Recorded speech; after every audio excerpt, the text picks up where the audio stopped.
Few names in Hollywood are as iconic, as recognizable, or as controversial as Dwayne "The Rock" Johnson. When the greatest rivals collide, the world will stand still. It's time for India versus Pakistan. Whether you know him from WWE or for permanently altering the hierarchy of power in the DC Cinematic Universe, The hierarchy of power in the DC universe is about to change. Things will never be the same because the hierarchy of power in the DC universe is about to change. Go see Shazam! Fury of the Gods. You'll thoroughly enjoy it. And loved when we were growing up in the 80s and the 90s, guy. Feels all like I'm hard-pressed to think of perfect films. But we are a far better film than some of these critics, reviewers have given us credit for. I would love our audience score to get so dang high that people are like, this doesn't make any sense, because it doesn't make any sense. The Rock, ironically, seems as solid as a rock when it comes to being a mainstay in pop culture. Truly solid as a rock. From movies to TV shows to Fortnite, it seems like you can't really escape the clutches of The Rock. And now, not even your precious little A24 films are safe from him. However, The Rock is mostly a meme at this point. And this is something that clearly gets to him. Pivoting from professional sports to acting is certainly a rocky road. Some make it look easier than others. It's becoming more and more clear that Dwayne Johnson wants to do something more serious and more authentic than what he is kind of known for. And this is not to say that what he does isn't good. You need a big, strong, tough guy who kind of acts like a jerk but really reveals that he has a heart of gold by the third act, then you've got your guy. People seem like they don't want to admit that The Rock actually does do good work when it comes to playing these roles. He's perfect for something like a Jumanji or Black Adam or The Game Plan. What you put in those cookies? Milk, cinnamon, eggs, and cinnamon. Milk, cinnamon. Cinnamon? Cinnamon? I'm allergic to cinnamon. Oh, I'm sorry. It's time for India versus Hey.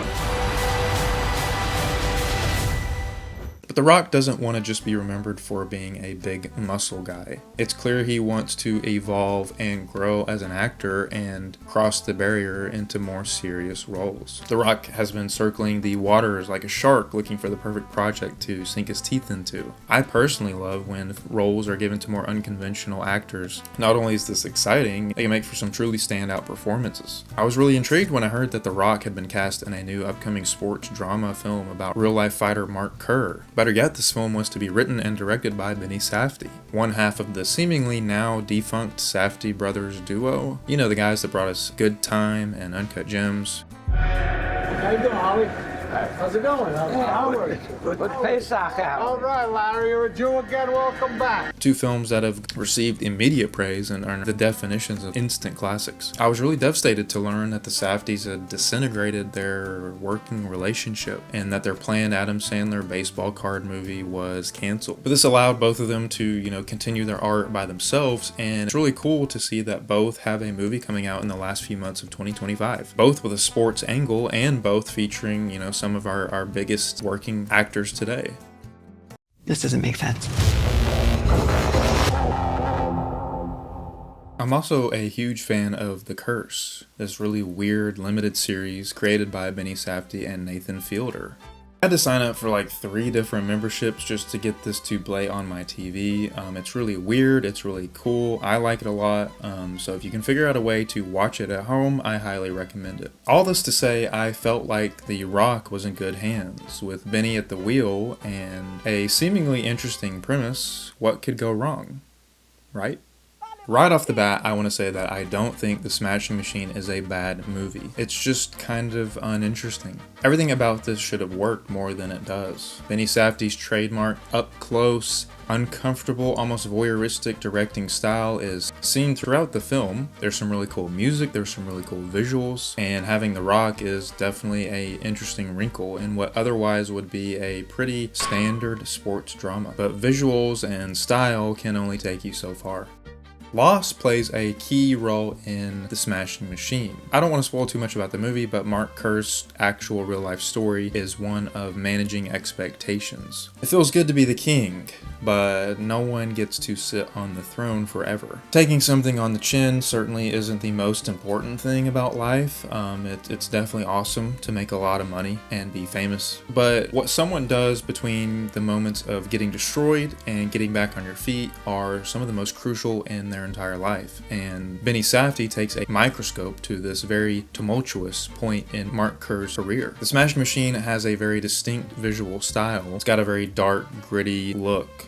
It's really cool. It's really pretty. It's clear Benny and everyone involved wanted the Smashing Machine to feel tough and rough and kind of a mix between real and dreamlike.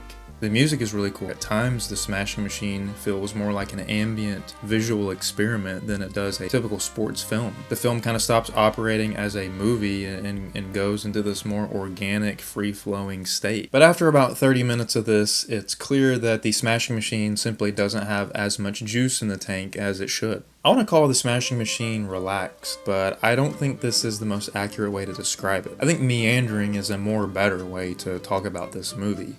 Instead of clearly defined scenes and plot points and the structure, the Smashing Machine kind of just vibes and slides in and out of these important moments in Mark Kerr's life during a very short time period. Everything in the Smashing Machine takes place within just a few years, starting with Mark Kerr's rise to stardom and following him till his fall from grace. The movie is kind of this amorphous blob that blends and shapeshifts into what it needs to be at any given moment. And while this gives it a cool kind of free-flowing improvisational feel, it also hinders the movie and kind of limits the heights that it can reach. Do we need this scene to be intense?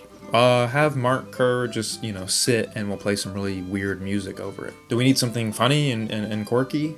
Have Mark just give a kid an autograph. Do we need actual plot development? Oh yeah, have Emily Blunt come in here and just yell at Mark and then leave, and then we'll bring her back in 20 minutes to do the same thing. This all kind of goes on and on and on until it just ends. And this goes on and back and forth for 90 or so minutes until the movie just sort of ends. The Smashing Machine really isn't all that concerned with being a gripping sports drama, as much as it is just a intimate look at a small part of Mark Kerr's life. I really appreciate what it's trying to do, and I'm glad that it's not just another run-of-the-mill biopic. But you kind of gotta ask yourself, is any of this interesting enough to be a movie? We're not just talking about a cute little hour-and-a-half long indie movie. This is an A24-backed 2-hour-plus domestic abuse drug-fueled drama starring one of Hollywood's biggest names. Mark Kerr's life is certainly interesting. I'm not trying to say it's not. Back in 2002, he actually got his own documentary called The Smashing Machine that details his life and time as a championship fighter. I get the sense that Benny Safdie wanted to channel this documentary in his own film, kind of blending the lines between the fiction we see on the silver screen and real life. At first I thought it was really great because I knew he was so talented. I didn't realize what it entailed. You feel that? Yeah. The question you ask yourself is, how competitive are you? What lengths are you willing to go to try to win? The Smashing Machine, the movie, looks cool and it feels cool, and having The Rock play your main character is genuinely interesting and exciting. But the film is seriously lacking any emotional depth or memorable moments. The small interpersonal stuff like chats inside of an emergency room or at the bottom of a fighting arena feel a little bit flat. Big moments like championship cage matches are over in the blink of an eye and don't have the weight that they should. The Smashing Machine tries its hardest to make sure Mark Kerr is the star of the show here, making everything else kind of an accessory. But all the drama and complications of his life feel both sluggish and kind of unremarkable. Despite all of this, I came out of The Smashing Machine positive. I think it's an okay movie. It's fine. It's a certified fine for me. But I can't help but feel like I didn't get anything close to what I thought I would out of this. And I hate to say this because I genuinely think this is one of the worst critiques you can give a movie, is that it's not meeting your expectations, but my expectations weren't met. The Smashing Machine feels more like an exercise in filmmaking, as if everyone behind the camera is just kind of patting themselves on the back for getting The Rock to be in their movie. Dwayne Johnson definitely gives a good performance here. He's enthralling to watch as Mark Kerr. There's one scene in particular between him and Emily Blunt at the end of the film that is amazing. He's a serious force to be reckoned with here, and it makes me excited for the future of his more serious acting career. There's some really good visual storytelling moments too, one involving a bowl that was actually pretty emotional.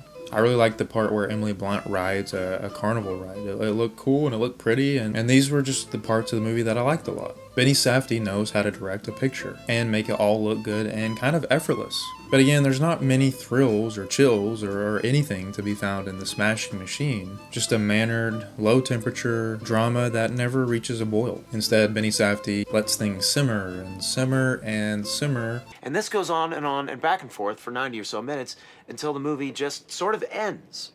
And simmer.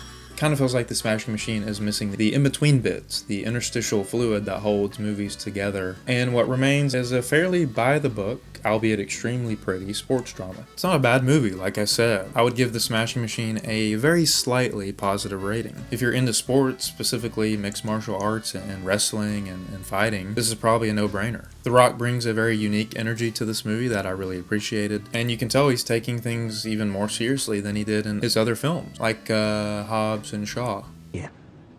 Again. What? I was a compartmented element for JSOC. You were Delta.